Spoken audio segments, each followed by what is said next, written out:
जब राजीव तलवार को सोशल मीडिया पर आकर के गाली देते हुए देखते थे तो हमें लगता था कि देश में कैसे कैसे लोग हैं। लेकिन अब हमें ऐसा लगता है कि कहीं ना कहीं वो ठीक थे और हम गलत सोच रहे थे। अब आप पूछेंगे भैया ये कैसे हो सकता है? क्योंकि ये देश का जो स्थिति बनता जा रहा है दिन ब दिन, इससे ऐसा लग रहा है कि आने वाले वक्त में इस देश में अच्छे लोग, बड़े साइंटिस्ट जो ये बड़े बड़े जो ओहदे पे जो देश के हित में काम कर रहे हैं, ऐसे लोग इस देश में बचेंगे नहीं। तो फिर रहेगा कौन? तो रहेगा वही जो आज है। आज सत्ता पे वही है जो देश के हित में उसको कोई मतलब ही नहीं है, सिर्फ वो अपने बाल बच्चों के हित में, वो अपनी कुर्सी बचाने के लिए किसी भी हद तक जाने के लिए तैयार हैं। सोनम वांगचुक आज 19वां दिन हो गया उनका अनशन पर बैठे हुए जंतर मंतर पर, लेकिन उनकी गुहार सरकार की कानों तक पहुंच नहीं रही है। कितनी अफसोस की बात है, कितनी अफसोस की बात है। इससे आप खुद सोच लीजिए, आप खुद कल्पना कीजिए कितनी अफसोस की बात है। सोनम वांगचुक ये तो नहीं कह रहे कि भैया तुम कुर्सी से हटो, हमें बैठाओ, हम इस कुर्सी के लायक हैं। ना वो ये कहते कि हमारी प्रॉपर्टी में कोई आंच पहुंच रहा है, ना हमारी जिंदगी में कुछ हो रहा है। वो अपने लिए लड़ाई नहीं लड़ रही है। वो लड़ाई किसके लिए लड़ रहे हैं? वो उनकी अपनी निजी लड़ाई नहीं है, वो लड़ाई उन बच्चों के लिए लड़ रहे हैं जो 22 लाख 23 लाख बच्चे, जो 22,000 हर एग्जाम में कहीं ना कहीं क्वेश्चन लीक हो जा रहा है, और जो बच्चे मेहनत करके पढ़ाई कर रहे हैं वो वहां तक पहुंच नहीं पा रहे। पहुंच कौन रहा है? जिसके पॉकेट में पैसा है। पैसा किसके पास है? जो कुर्सी के करीब में, जो कुर्सी में बैठा। लेकिन देश का स्थिति कितना घटिया होता जा रहा है दिन ब दिन, आप सोच लीजिए। वो सोनम वांगचुक जिनके ऊपर फिल्म बना, जिन्होंने आर्मियों के लिए बहुत कुछ किया, जिन्होंने नेटवर्क को पहुंचाने में उनका बड़ा योगदान रहा अपने इलाके में, उन्होंने बच्चों की शिक्षा को लेकर के काफी कुर्बानियां दी, उसके बाद भी आज अगर वो अनशन पर बैठा है तो उनकी आवाज सरकार तक नहीं पहुंच रही है। कितनी अफसोस की बात है। और सरकार जाकर के विदेशों में जाकर के घूम रहे हैं। जब देश कुर्सी के दलालों के हाथ में पहुंच जाए तो आने वाले वक्त में इस देश का स्थिति क्या होगा, आप खुद कल्पना कर लीजिए। आने वाले वक्त में देश में सिर्फ वही लोग बचेंगे जो इस देश को कहीं ना कहीं नुकसान पहुंचाने के लिए आगे देश को बढ़ा रहा है, या वो लोग बचेंगे जो आज से 80 साल पहले अंग्रेजों के गुलाम थे, फिर दोबारा वही लोग किसी न किसी की चाटुकारिता करते दिखेंगे। बहुत अफसोस की बात है। कई बच्चे अपनी जान दे दी, कितने लोग भूखे प्यासे हैं।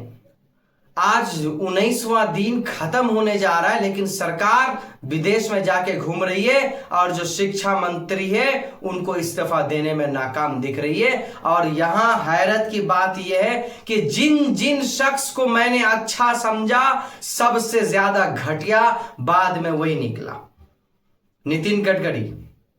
हमें लगता था कि आने वाले वक्त में यह देश का भविष्य है, हमें लगता था कि ये आने वाले वक्त में देश के लिए कुछ करेंगे, लेकिन फिर जब जैसी जैसी दिन कटा, वक्त आया, तब पता चला कि ये देश के लिए तो कुछ नहीं कर सकते, लेकिन हां देश को बर्बाद जरूर कर सकते हैं। और उसी कगार पर देश को पहुंचा दिए, सिर्फ अपने बेटे के खातिर, सिर्फ अपनी औलाद की खातिर, अपने बाल बच्चों की खातिर वो अरबों खरबों की संख्या में देश के लोगों को गटर में ढकेलते हुए नजर आ रहे हैं। कुछ दिन पहले मैंने एक जो मैकेनिक होता, बाइक मैकेनिक, उनके पास पहुंचा। मैंने कहा भैया पहले तुम बैठ करके मच्छर मारा करते थे, अब तुम्हारे पास इतनी इतनी भीड़ क्यों है? तो उन्होंने बताया कि जितनी गाड़ी है सबका इंजन खराब हो गया है, सबका इंजन बनाया जा रहा है। यानी ये इथेनॉल E20 ला करके यानी पूरा का पूरा भारत को बर्बाद कर दिया, और कह रहा है कि इससे कोई नुकसान नहीं हो रहा है। तो अरे भैया सिर्फ आप कह रहे हैं कि नुकसान नहीं हो रहा है, बाकी जो चला रहा है वो सारे के सारे लोग गलत है क्या? चुनाव में सिर्फ आपको एक आदमी वोट देने से आपकी जीत हो जाएगी? यहां जहां ज्यादा वोट हो, जिनको ज्यादा वोट मिले उनकी जीत होती है। जिस कुर्सी पे आप बैठे हैं कहीं ना कहीं वहां के लोग आपको ज्यादा चुने हैं। एक भी अगर ज्यादा आपको चुन ले तो सत्ता में आप आएंगे। लेकिन तन्हा आप और आपके चाटुकार लोग ये कह रहे कि इससे कोई नुकसान नहीं है, लेकिन देश के अलग अलग कोने पर हजारों वीडियोस आपको सोशल मीडिया पर मिल जाएगा जो ये दावा कर रहा है कि इससे कहीं ना कहीं गाड़ियों को काफी नुकसान पहुंच रहा है। तो क्या ये सही है या फिर आप सही हैं? ये अंदाजा आप खुद बताइए या आप खुद लगाइए कि आप क्या कह रहे हैं या लोग जो कह रहे हैं वो क्या कह रहे हैं। ऐसा कभी हो सकता है कि एक शख्स जो कह दे वही सही होगा, जो 10 आदमी कहे वो गलत है? हम लोग तो आज तक यही सुने थे कि जहां ज्यादा लोग होते हैं वो सही होते हैं, जहां एक होते हैं वहां गलत होते हैं। लेकिन ये देश का हाल उल्टा पड़ गया। नितिन गडकरी कह रहे हैं कि नहीं इससे खराब नहीं होगा, और देश के तमाम लोग कह रहे हैं कि इससे नुकसान पहुंच रहा है। तो आप खुद अंदाजा लगाइए कि कौन सही है और कौन गलत है। अरे शिक्षा मंत्री को ही तो कुर्सी से हटाने की बात चल रही है। अरे उनको हटा करके दूसरे को बैठा दीजिए।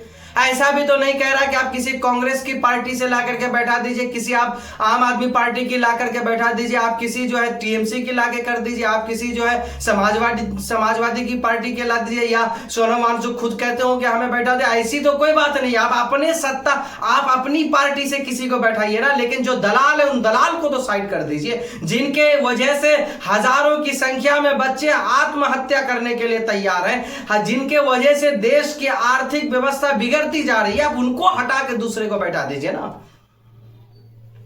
लेकिन सरकार अहंकार में डूबी हुई है, सरकार घमंड में चूर चूर है, सरकार गुरूर में है। सरकार को ऐसा लगता है कि यह देश हमारी जो है बपोती है। कुर्सी में बैठे दलालों को ऐसा लगता है कि यह देश हमारी है और इस कुर्सी में मेरी विरासत लिखी हुई है। तो ऐसा कभी नहीं हो सकता है। 70 साल अगर कांग्रेस राज कर सकता है तो आपका भी कहीं ना कहीं अंत हो सकता है। हमें लगता था कि बीजेपी पार्टी आकर के काफी लोगों की देश हित में बात कर रही थी, 15 लाख रुपए की बात हो रही थी, कभी बात हो रही थी कि हम ये कर देंगे वो कर देंगे, हम जो है गांव को सिटी बना देंगे, हवाई चप्पल वालों को हवाई जहाज पे चढ़ा देंगे। भैया ट्रेन की सीट को तो खाली करवा दीजिए। एक महीना 3 महीना टिकट बुकिंग हो जा रहा है, दलाल लोग बैठे हुए। आज भी वेटिंग के टाइम में, आप अगर तत्काल के टाइम में पहुंचेंगे आप रेलवे स्टेशन, तो वहां पे जो टिकट काउंटर पे बैठा है वो भी दलाल है, और उसके जो टिकट वहां पे बाहर लाइन पे लगा हुआ है वो भी दलाल है। आप 4 दिन पहले अपनी तत्काल की पेपर रख करके आ जाइए, आपकी कोई सुनने वाला नहीं है। ये है वो देश। सत्ता में इसीलिए बैठाया जाता है ताकि कोई भी सत्ता में रहे तो आने वाले वक्त में वो देश हित में बात करे। लेकिन हमने ऐसी सरकारों को इस सत्ता में बैठाई है जो अपनी आल औलाद, अपने बच्चों के लिए और अपनी कुर्सी के खातिर कुछ भी करने को तैयार है। इस देश में कुछ भी करने को। अंग्रेजों से छुटकारा दिलाने में जो लोगों का योगदान था, वो लोग तो ये सोचे होंगे कि आने वाले वक्त में हमारे देश में रहने वाले लोग हर कोई खुशहाल होंगे। वो तो ये सोचे थे कि आने वाले वक्त में हमारे देश के तमाम लोग खुश रहेंगे, हमारी आल औलादें पढ़ेगी लिखेगी, देश का नाम रोशन होगा। लेकिन सरकार शिक्षा में ना कोई काम कर रही है, न शिक्षा में जो काम करवाने के लिए अनशन पर बैठा है, ना उनकी बात सुन रही है। तो इससे जाहिर ये पता चल रहा है कि कुछ लोग ऐसे हैं जो कुर्सी को अपनी बपोती समझे हैं, अपनी विरासत समझे हैं। तो ये उनकी मानसिकता खराब के रूप में देखा जा सकता है, कभी भलाई के रूप में नहीं देखा जा सकता। अरे भैया, कोई अनशन पर बैठा है, वो किस लिए बैठा है? और मैं देश के तमाम लोगों से को कहना चाहूंगा, हमारे पास उतनी जो है अमाउंट, उतनी ताकत नहीं है, हमारे पास उतनी दौलत नहीं है। नहीं तो मैं खुद जाकर के 3 महीना, जब से वहां पे जंतर मंतर पर यह काम शुरू हुआ है, उस वक्त से लेकर के आखिरी सांस तक वहीं रह जाते। लेकिन हमारे पास उतनी नहीं। लेकिन जो जाने में सक्षम है, जो लोग वहां जा सकते हैं, मैं उन तमाम लोगों से यह अपील करूंगा कि 20 तारीख को आप जाइए, और जब लोकसभा का सत्र चालू हो, सारे लोग वहां पे जाकर के धरना प्रदर्शन दीजिए और उन तमाम दलालों को कुर्सी से उखाड़ फेंकने की बात कीजिए। ऐसे लोग अगर कुर्सी में बैठे रहेंगे तो आने वाले वक्त में सिर्फ उनकी आल औलाद यहां से लूट लाट करके विदेशों में जाकर के अय्याशी करेंगे, लेकिन यहां देश भारत के आम नागरिक, यहां के नाम जनता कहीं ना कहीं उनकी भूखे प्यासे मौत हो जाएगी। जो सरकार ये कह करके कुर्सी में आए कि हम पेट्रोल को 15 से नीचे ला देंगे, वो सीधे 100-200 के पार, और उसमें भी अलग अलग वैरायटी, अलग अलग क्वालिटी ला दिया गया। पेट्रोल पंप में जाइए, दैनिक भास्कर अभी कोई एक अखबार में मैंने देखा कि वो जो है एक अखबार में एक आर्टिकल छापा है, उसमें अलग अलग पेट्रोल के नोजल के साथ उनका अलग अलग जो है क्वालिटी बतला रहा है। आज से पहले मैं उस दिन जब वो जो मैकेनिक की दुकान पे गया, उन्होंने एक पेट्रोल एक बोतल में निकाल करके हमें बताया और दिखाया, और मैंने खुद उसको जांच किया, हाथ में डाला। पहले जो पेट्रोल हम लेते थे, वो पेट्रोल का अगर ढक्कन खुला रह जाए तो धीरे धीरे वो पेट्रोल उड़ जाता था, लेकिन आज मैं दावे के साथ कहता हूं कि E20 वाला पेट्रोल आप बोतल में ला करके डाल के देखिए, वो पेट्रोल आपका कभी नहीं उड़ेगा, वो पानी के तरह उसी तरह जमा रहता है। तो गाड़ियां खराब नहीं होगी तो क्या होगी, इंजन सीज नहीं होगा तो क्या होगा। और सरकार कुर्सी में बैठे कह रही है भैया इससे खराब नहीं होता, खराब नहीं होता तो ऐसे गाड़ी सीज हो जा रही है। सरकार, एक आदमी कह रहा है कि खराब नहीं हो रहा है, बाकी देश के तमाम लोग चूतिया है क्या। माने आप खुद को बचाने के लिए पूरे देश को चूतिया बना दीजिए और आप अकेले तनहा कहिए कि हम अच्छे हैं। अरे 10 आदमी जब हमें खराब कह रहा है तो हमें तो ये मानना पड़ेगा कि नहीं हमारी गलती है। लेकिन अगर हम खुद कहें कि नहीं हमारी गलती नहीं है, वो तमाम के तमाम 10 लोग गलत हैं, तो हम उनको चूतिया बनाने की कोशिश कर रहे हैं। और यही सरकार में बैठे लोग करने की कोशिश कर रहे हैं और कर रहे हैं, मानने को तैयार नहीं है। लेकिन वही जब एक महिला पत्रकार उसी नितिन गडकरी से सवाल किए तो उन्हें सीधे धमकी दिया जा रहा है कि मानहानि की केस कर देंगे, और इसमें केस हो सकता है, क्या क्या हो सकता है। यानी इनसे सवाल भी नहीं कर सकते हो। इस वो देश में हो जो तुम खुद सत्ता में बैठाओ और उस सत्ता में बैठने वाले शख्स से सवाल नहीं कर सकते हो। इसीलिए देश की आजादी हुई थी, इसीलिए देश को आजाद किया था। उससे बेहतर था कि अंग्रेजों के गुलामी रह जाते, कम से कम खुशहाल तो खाते। लेकिन देश को आजादी दिलाने वाले लोग आज अगर कहीं ना कहीं उनकी आत्मा देख रही होगी तो वो भी सोचता होगा कि ये कैसे लोग पैदा हो गए, अंग्रेज से भी खतरनाक मानसिक रूप से ये लोग हैं। अरे भैया, हर एतबार से देश को नुकसान पहुंचाया जा रहा है। एक सरकार को कुर्सी में इसीलिए बैठाया जाता है कि वो देश हित में बात करे, लेकिन ये वो सरकार है जो यहां पे धर्म की राजनीति करता है और अपनी कुर्सी बचाने के चक्कर में किसी को भी, चाहे वो एक बात अगर कोई लोगों के माइंड में ये चलता है कि सरकार हिंदुत्व को बढ़ावा दे रहा है, ये कभी नहीं हो सकता है। अगर ऐसी बात होती तो राम मंदिर की चंदा चोरी में ऐसे ऐसे बड़े बड़े लोगों के नाम नहीं आते। लेकिन सरकार उसे भी पूरी तरीके से जाहिर नहीं कर रहा है कि इसमें रियल हाथ किसका है। देश की आर्थिक व्यवस्था कहां पहुंच गया। भारतीय जनता पार्टी की सरकार आने से पहले जो सरसों का तेल खरीदते थे वो 90 से नीचे का था, और आज 190 रुपए में खरीदना पड़ रहा है। पूरा का पूरा 100 रुपए बढ़ा दिया गया, पूरा का पूरा 100 रुपए। जो पेट्रोल 60 रुपए से नीचे खरीदते थे अब वो 160 रुपए होने जा रहा है। जब आप E20 को हटा करके पेट्रोल लेंगे आप X100 तो उसकी कीमत है 160 या 65 रुपए, ऐसे ही कुछ है। हालांकि मैं लिया नहीं हूं, लेकिन उसकी इतनी कीमत हो गई है। अब पेट्रोल में भी माने उसमें अच्छा और खराब दिखने लगा, यानी हर चीज में अब जो है ओरिजिनल और डुप्लीकेट निकलने लगा। ये सारी कंपनी अब फिर पेट्रोल, वो ऑयल मिनिस्टर कोई और है और इसका प्रचार प्रसार कोई और कर रहा है। नितिन गडकरी को बैठाया गया कि तुम जो ट्रांसपोर्ट मिनिस्टर हो, तुम सड़क के बारे में जांच पार करो, लेकिन इनको इसके बारे में कुछ नहीं। और एक वीडियो में कह रहा है कि एक बार शेख ने आकर के कहा कि हमें लेकर के चलो दुबई, और दुबई में जाकर के सड़क बना।